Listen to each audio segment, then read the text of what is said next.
There's one in every company. That loudmouth employee who's always shooting off his or her mouth, spreading their opinions no matter how unpopular, whether or not anyone actually wants to hear them. Now, most of the time, they end up just making a fool of themselves. But sometimes, every so often, they torpedo their employer along with themselves. You arrogant ass. You've killed us. And when that happens, the ripple effects extend well beyond the person who set all of this into motion and end up hurting rank-and-file employees much more than they end up hurting themselves. And that, ladies and gentlemen, brings us to the unfortunate case of our next Snow White, Rachel Zegler. Come on back, we'll break it down.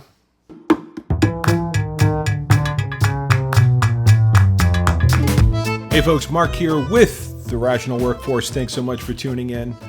Now, I'm not going to do a super deep dive on the backstory of Disney's new live-action Snow White film that's set to debut this weekend, because Lord knows there's plenty of information already about it on the interwebs, and if you're really interested in it, you can go check that out and go deep tracks.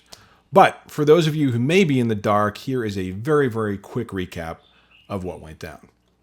Now, it all began a couple of years ago with some low-level grumbling about the casting of Rachel Zegler, a Colombian-American actress, as the lead role of Snow White, a character who has traditionally and historically been of European descent.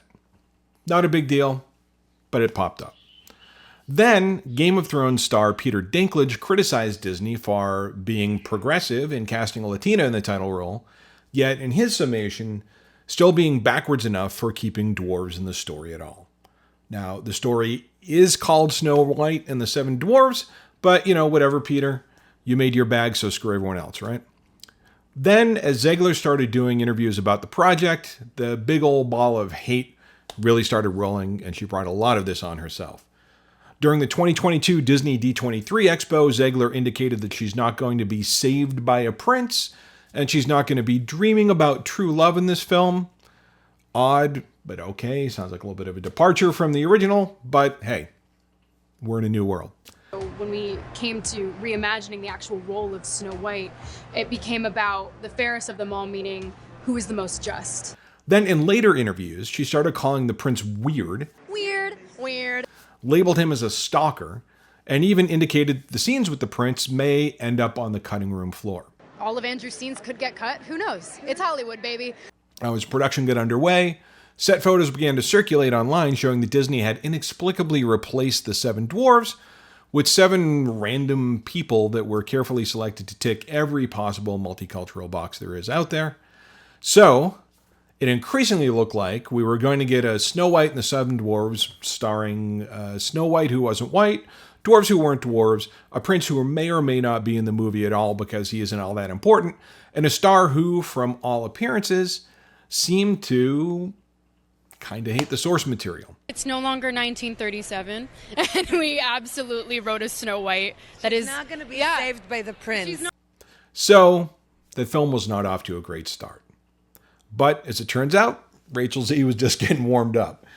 In the months that followed, she voiced very strong support for Palestine after Israel retaliated against the Hamas terrorist attacks. Of course, plenty of actors expressed this view, but Zegler's co-star, Gal Gadot, is Israeli. Kind of an interesting wrinkle thrown in there. This indicated that there was a rift forming, or potentially widening, a rift that's already been there, between the two actresses.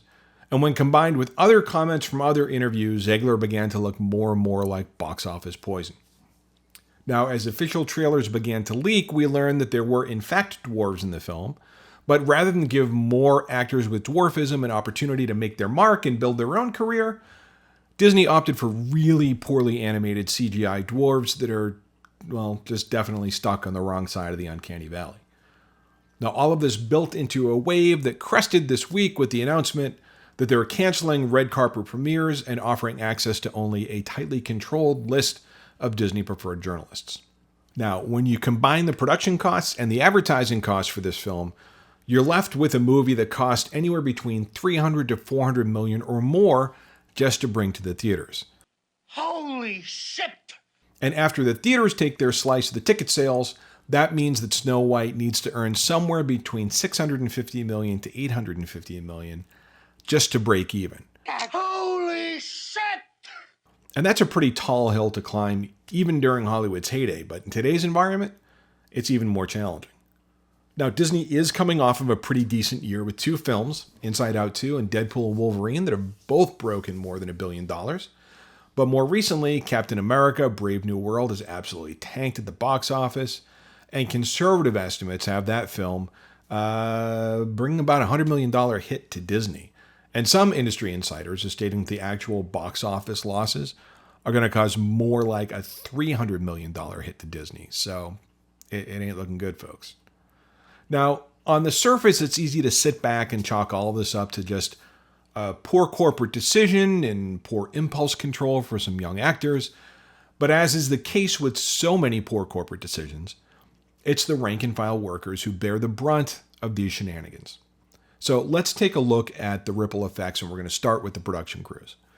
Now, a film the size of Snow White will typically require the services of hundreds, if not thousands, of people to bring it to market. Of course, there's the on-screen talent, but then there's a constellation of other skills and professionals that are hard at work behind the scenes. We're talking about camera operators, set designers, costumers, makeup artists, lighting, audio, craft services, business operations, post-production, animators, legal teams. You get the picture. It's literally a cast of thousands. Now, of course, these people already got paid for this production, but when big-ticket films like this bomb, those ripple effects, those long-tail effects can be really substantial. So, less revenue for the studio means less resources to do other things, like greenlight more productions of this nature. And that means that all those thousands of people, that entire supporting ecosystem, will have fewer opportunities to find work. And for a lot of these people, if they don't work, they don't eat. Now, when people think of Hollywood, I think the natural reaction is to consider, the on-screen talent. The trope of the plucky kid with talent and a dream who heads off to Hollywood or to New York in hopes of being discovered. I mean, I'm sure that still happens. And for actors who are just starting to build their careers, appearing in a clunker like this can add yet another hurdle to that career path. But it's the broader ecosystem, the people who are already hurt by the recent actor strikes and writer strikes, that get my sympathy when brands like Disney bumble around like this. But that's actually just kind of the beginning.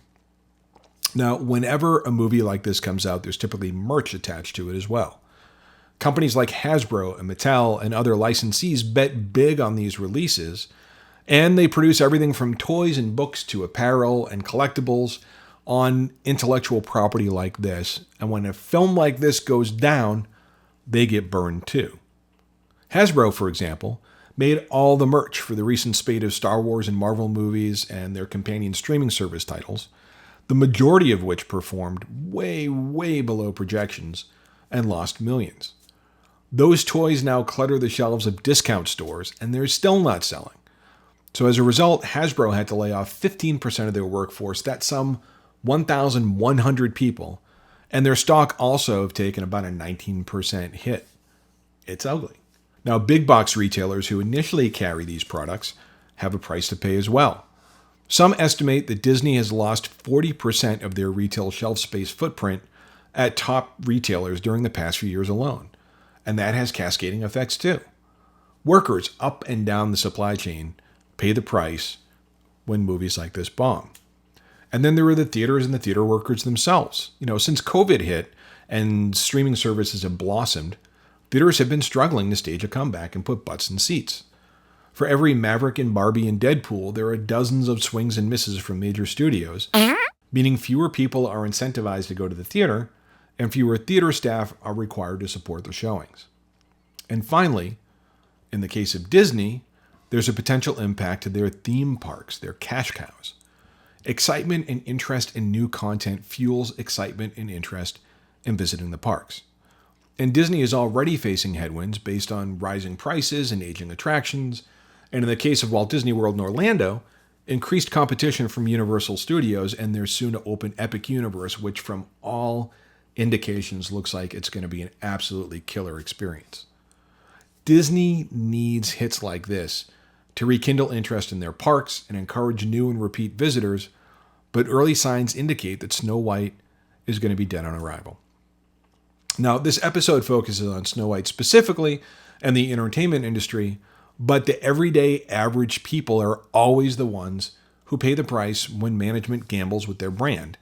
And in this case, when they let an employee go rogue. We saw it happen when Bud Light execs stated they needed to move away from the consumer base that has been their bread and butter for decades.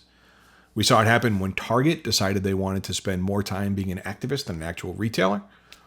And we're seeing it in a less conspicuous way in the tech sector, as more than 600,000 workers have been laid off during the past few years alone. And remember, this isn't just individual workers. This is entire families that are being hung out to dry. It really is an awful situation. And whether you're a tech executive who recklessly hires a bunch of workers to ramp up demand for an unproven product, or an opinionated actress with no respect for the source material, or a politician who lets agencies under your control burn through billions of dollars of taxpayer revenue, there will always eventually be a reckoning. And that price is almost always paid for by people that are far, far away from the decisions that brought the downfall in the first place. But hey, that's just my opinion on the matter. I want to hear what you think. Drop a comment in the comment section below. If you like what you've seen, tell a friend, click like, ring the bell, click subscribe, do all the things that'll keep the channel growing. And with that, we're going to wrap things up. So thanks for stopping by. I hope you have an amazing day, and I look forward to seeing you on the next one. Take care.